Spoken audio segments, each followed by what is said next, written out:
Back in 2017, when Nokia entered the smartphone market, again, but with Android phones, which they should have gone with in 2011 itself, well, having used too many Nokia phones growing up, I went ahead and got myself this, the Nokia 5. And this is my take on it 2 years later.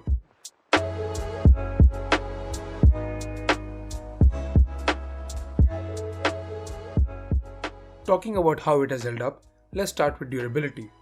The aluminium back is just as slippery as it was back then, with some dents around the corners and a couple of micro scratches on the front glass. And the buttons are still good and tactile. Coming to the design, the back still looks good, at least to me, but the front does feel outdated compared to 2019 standards of S2H display.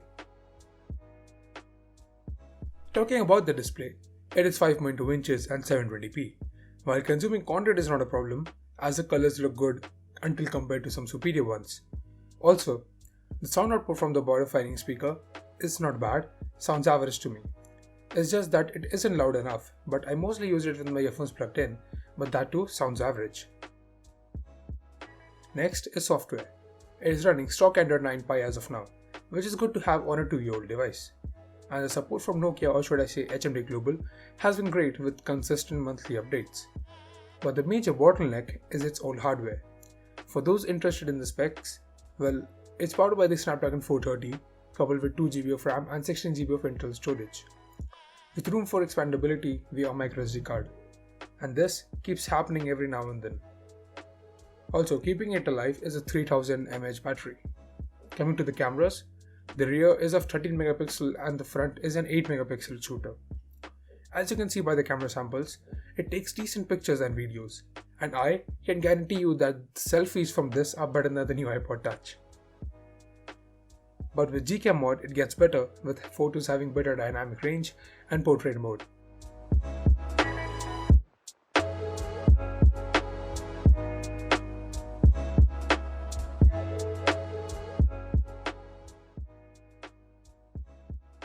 Moving on to day-to-day performance.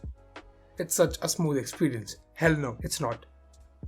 Multitasking feels sluggish, and many times apps take the sweet time to open up. So it's like manageable to me for now. RAM management has deteriorated with time, and so has the battery. I used to get almost 6 hours of screen on time then, but now it barely crosses 3.5 hours. For those who want to know about the gaming performance, well, playing casual games like Temple Run or Skydancer isn't really a problem, but when it comes to playing heavy games like Asphalt 9, it gets worse with a lot of frame drops, and I mean a lot. And yes, the fingerprint scanner still works like a charm. See, the point I'm trying to make here is that Nokia isn't making bad phones. If you buy one, you should be okay with it for a year or two. But where do they stand in the Indian market that we see now, where some companies are not just competing with others, rather competing with their own products? And with that, I'd like to end this video here.